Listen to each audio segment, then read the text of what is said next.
Binatikos ng ilang kongresista ang pag-archive ng Senado sa impeachment ni Vice President Sara Duterte. Naniniwala naman ang ilang senador na patay na ang kaso kahit sabihing pwede pa itong buhayin. Sa gitna ng mga diskusyon, nag-aanda pa rin ang defense team ni Vice President Duterte. May unang balita si Sandra Aguinaldo.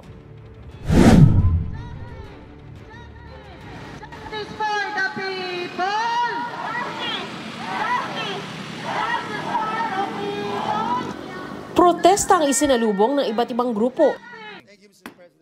Isang araw pagkatapos i-archive ng Senado ang Articles of Impeachment laban kay Vice President Sara Duterte.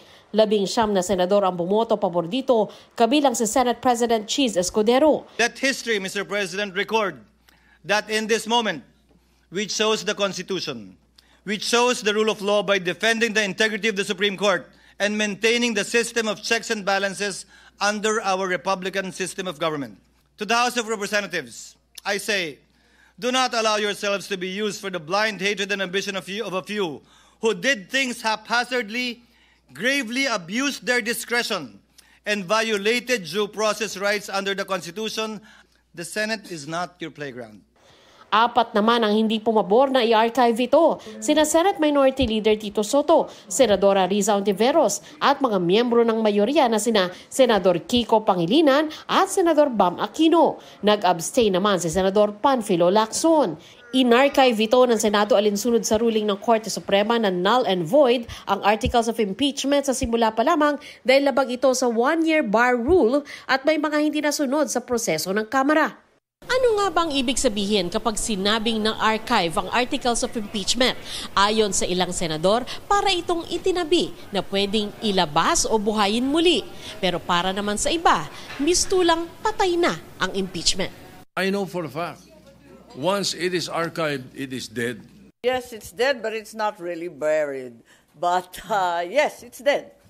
In effect, because it's in the archive, but sabi nga ni Justice Ascuna, pwede na mahugutin pa ulit kung magbago ang Korte Suprema. Pag in-archive, kahit hindi pa patay, napakahirap ilabas sa archives. Kailangan pa mag-majority vote. Pag sinabi ng Korte Suprema, we are reconsidering the decision. Di bubuhayin uli. Napakasimple naman nun eh.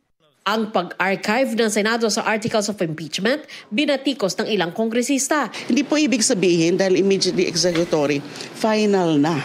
Kasi nga, meron pang motion for reconsideration. Nakakahiya ang desisyon ng Senado. They chose to surrender their independence and willfully abandon their constitutional mandate. The Senate decided to become a Duterte Senate. These senators will go down in our Philippine history as cowards, mga senaduwag.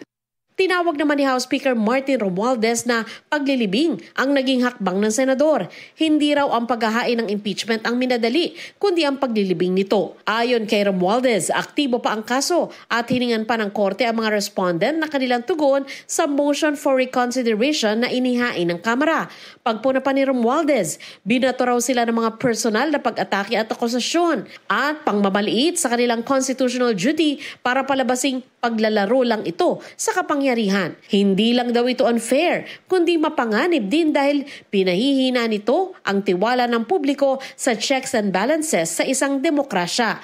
Pinalagan din ng ibang kongresista ang payag ng ilang senador na pamumulitika at pagkontra lang kay Duterte ang impeachment. The family name is just accidental.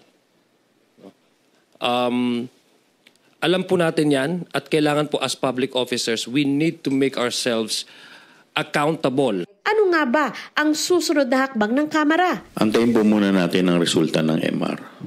Para sa amin, hindi pa po tapos yung laban.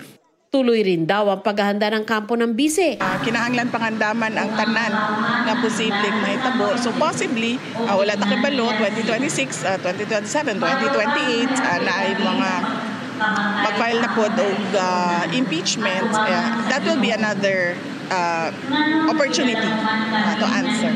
Ayon sa bise, kailangang respetuhin ang desisyon ng Senado. Kung mauna ang desisyon sa majority sa members of the Senate, everyone must follow and respect that decision of the Senate.